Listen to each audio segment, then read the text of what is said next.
Hey and Heidi there, folks. I'm back. And yesterday, a customer gave me something very strange. He asked if I like board games, and I said, yes, I'm thinking life and sorry and things like that.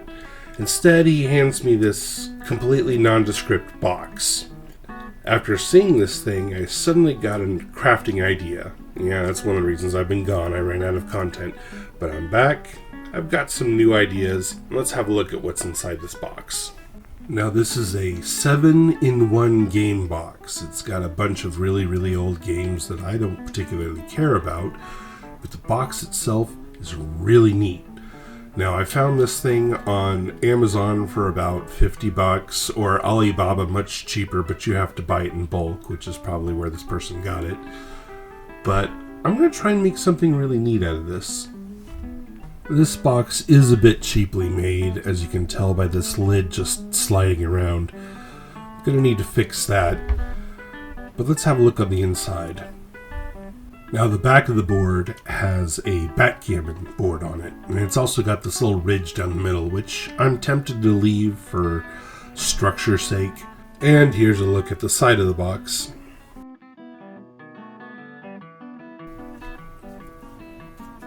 Inside of the box, things get interesting. Here we have some chess pieces, or as I like to call them, free generic miniatures.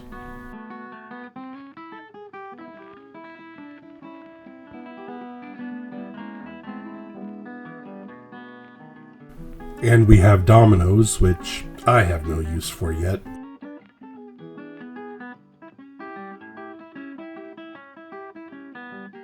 Some really weird dice with like the 10 through ace, like 10 jack, queen, king, and ace. I have no idea what these are used for. A collapsible cribbage board. Used to play that a long time ago with my grandfather. Haven't played it since. A deck of cards is always a plus. I sometimes use cards for initiative, a la Savage Worlds, just because it's kind of fun to add in that extra tool. Here's some miniature 6-sided dice. These backgammon tokens could be used for heroes, or they could be used as status markers. And last but not least, 2 dice roller cups. Well, these are fairly cheap in plastic, but still, it's kind of nice to have them. It's also really nice that they fit exactly into these little cubby holes. As I said, this thing's built pretty cheap. You can see that the bars are not squared, they don't reach the edge of the box. Yeah, this is going to need some loving.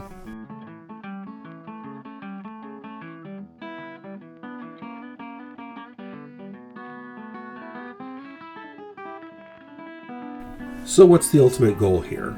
Well, back in the old days, when everything was underwater, people would have backgammon sets and chess sets on their coffee tables to make them look like they were more studious than they really were.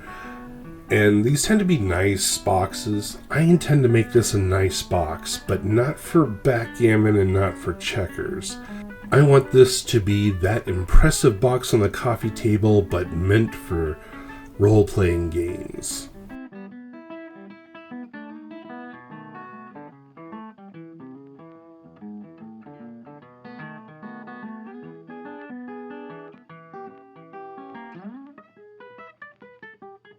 First, let's fix this gap. Stupid goblins.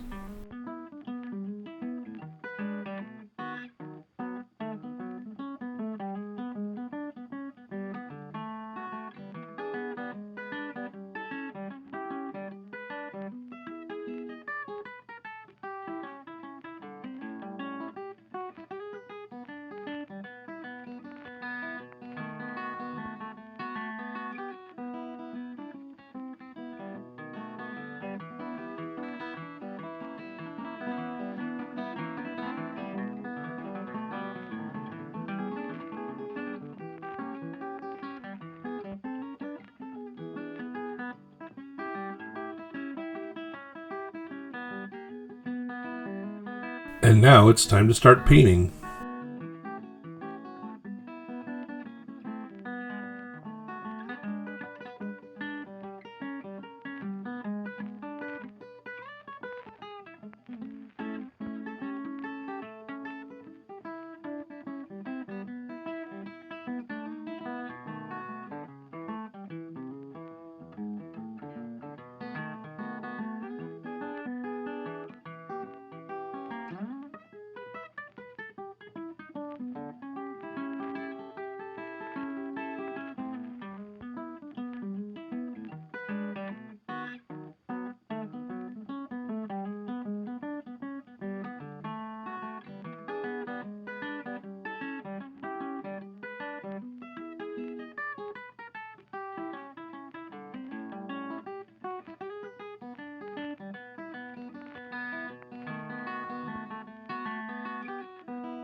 Thanks for joining me for today's project. Also, join us on the Tabletop Crafters Guild on Facebook so I can see what you're making.